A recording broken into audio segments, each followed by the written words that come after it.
Tech is one of those things that doesn't require you to be in one part of the world. The person who keeps an eye on the security of your server doesn't need to live in Silicon Valley. If anything, it's best to hire someone who lives in a developing country.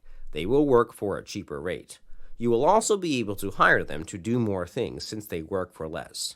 Security, when it comes to the internet, knows no language or region. A person in Pakistan can protect your server and update your scripts just as well as someone in California. The only difference you'll notice is how much money you have left in your wallet when hiring someone from a different country.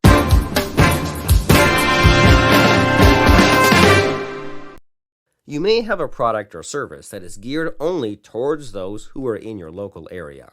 How do you get the word out about your business? It can be a confusing mess trying to rank in Google for local keywords. You don't have the time to learn how to do all that. You run a business, and it needs all the TLC you can give it. This is where a local SEO specialist comes in real handy. They will get your site to rank for local keywords. And that should drive customers to your business. It doesn't matter where the person lives that does the local SEO for you. They can be from around the world or someone where you live. Though, you may find that someone living in a different location will work for less money.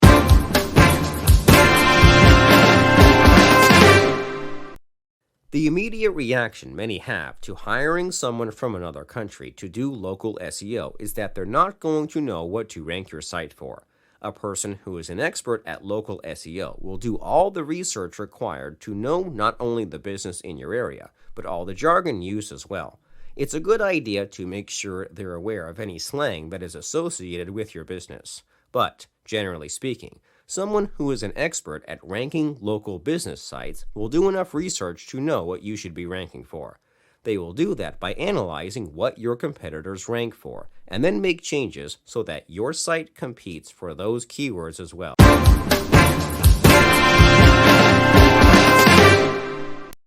Don't hesitate to ask whoever you'll outsource your SEO work to show you what they've done in the past. They should provide you with sites and keywords that they rank for. If you're shelling out big bucks, it might be a good idea to also talk to a few of their past clients. You have that right, and you should be suspicious if the SEO expert has any problems with you being so. This is one of those areas where a person must prove themselves worthy of your business. You can't accept on blind faith that someone will do what they claim. The internet is full of rip-off artists who are looking to make a fast buck off of their next victim.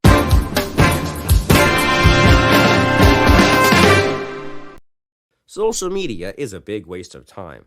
The results don't justify spending the amount of time it takes to get noticed on social media. Your time is far too valuable to spend liking cat pictures and responding to every message you receive. Now you can probably see where all of this is heading. You don't need to sit at the computer and read every message your customers send. This is an excellent task to outsource. You do want to make sure that whoever you outsource the task to is familiar with the platform you're trying to conquer.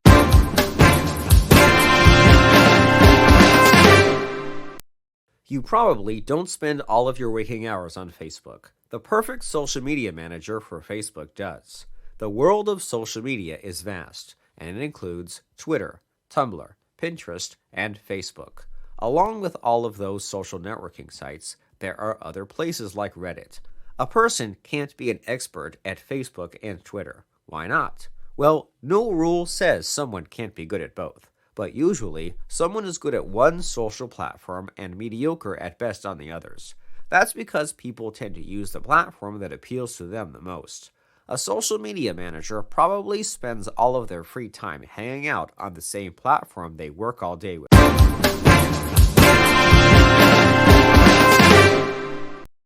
Instagram is hot right now, and many businesses are focusing on it. You may find that Facebook or another social platform works best for your business. It's a good idea to make one platform your primary focus and to spend most of your energy with it.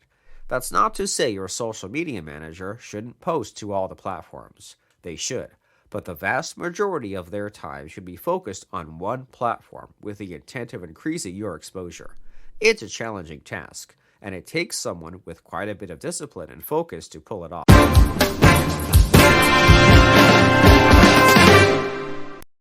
If If you operate an online store, then you need product descriptions. Every product that you sell must have a unique description.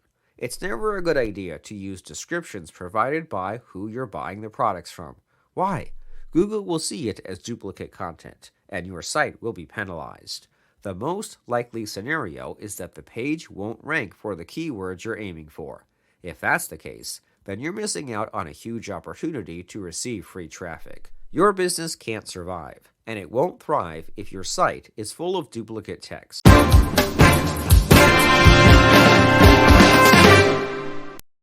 A common mistake businesses make when outsourcing product descriptions is they think any writer will do. A blog writer will rarely produce high-quality descriptions. If you aren't a writer by nature, then it probably doesn't make sense. Product descriptions are tedious things to write, as they need to be dull and inform the customer about what they're buying. The person best suited for writing descriptions is someone who can say more with fewer words. A description needs to be descriptive, but not to the point where it confuses the customer. There's a delicate balance between giving the customer enough information and far too much.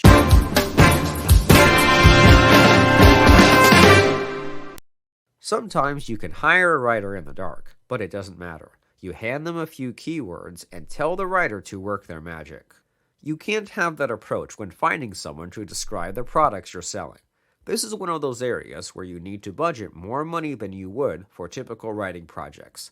Much like with copywriting, someone who writes highly effective descriptions will charge more than the average run-of-the-mill writer. The higher cost is offset when you make sales. The profit margins are much higher when you're selling an item compared to blogging, and it's something you've got to remember when deciding how much to pay.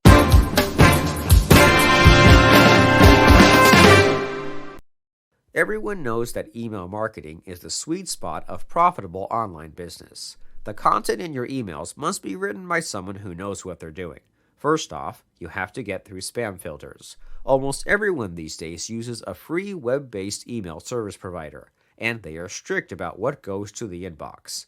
Second, an email must be crafted in such a way as it gets the reader to do what you want them to. Then, there are the clickbait titles that are always so difficult to do.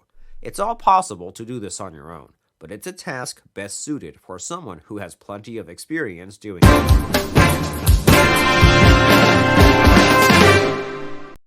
The primary stat you're looking for here is open rates. Beyond that, you want to know how often the readers click on the links in the emails. Not all of the messages will have links, and few of them will contain affiliate offers. However, it's essential to know how many clicks the emails that do have them get. It's not unheard of for someone who specializes in this field to run many different email lists. The size of the lists they're emailing out to is also essential. Someone writing the emails for a small list may have skewed numbers. The goal here is to find someone who writes for a medium to a large list.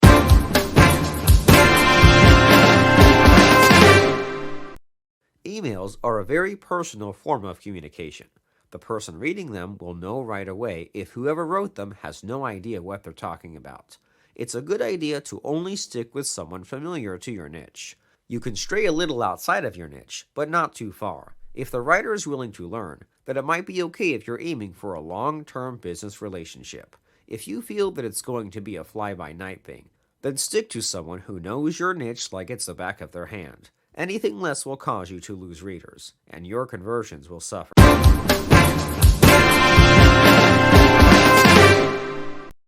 What is market research? Well, that's somewhat of a loaded question. It's research into who is best suited for the products or services that you're promoting. Also, to some degree, it's searching for new things to promote. You need to have a firm grasp on who your ideal customer is. It's by understanding who they are that you're able to meet their needs better.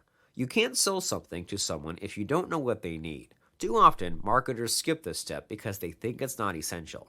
You must know not only who your ideal customer is, but what's currently hot in your industry. Your job as a marketer is to give people what they're looking for. Anything short of doing that, and you're not going to have the type of conversions that make growing your business possible.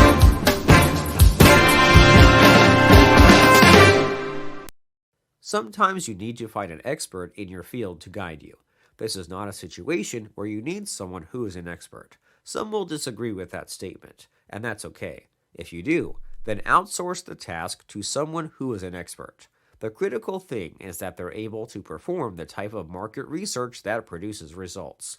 It's highly possible that a person doesn't need to be an expert to pull this off, though they do need to be thorough when performing the research. That's the key to being able to understand a niche you know nothing about. Anyone who has a rock solid approach to research should be able to pull this off without any problems.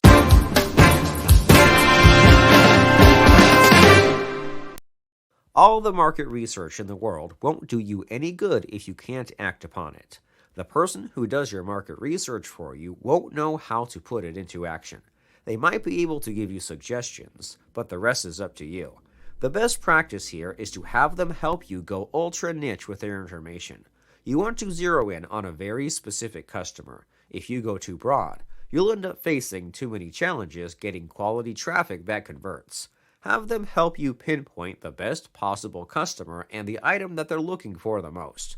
You'll face much less competition when going this route, and the profits will be much higher.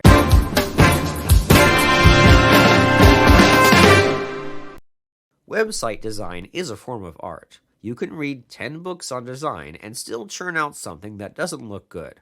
Also, you have to keep updating your design skills. Anyone who has been online for any length of time knows that styles change every few years. A part of this is the advancement of technology, and another is trends. Web design is much like fashion in that trends seem to come and go. A website created today will seem outdated if it isn't freshened up in a year or two. Anything design-related can be outsourced quite easily, as there are designers in all corners of the globe.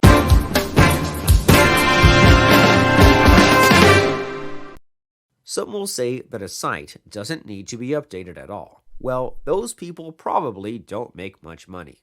There are little advances in technology that have a significant impact on how your site looks.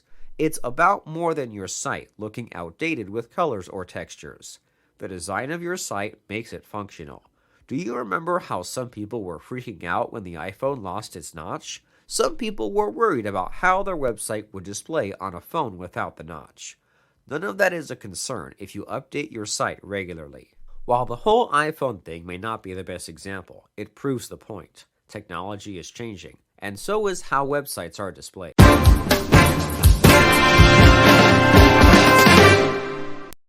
You shouldn't be in a big hurry to have your site redesigned if you do it regularly. This is one of those areas where you need to prepare early. Go out and find a designer who is well worth paying to work on your site. You will probably have to wait a few weeks or a couple of months for them to spruce up your site. If you plan things, it will all work out. The mistake here is to go with someone available at the last minute. A designer who is good at what they do will have at least a few clients lined up, so they have a steady stream of work.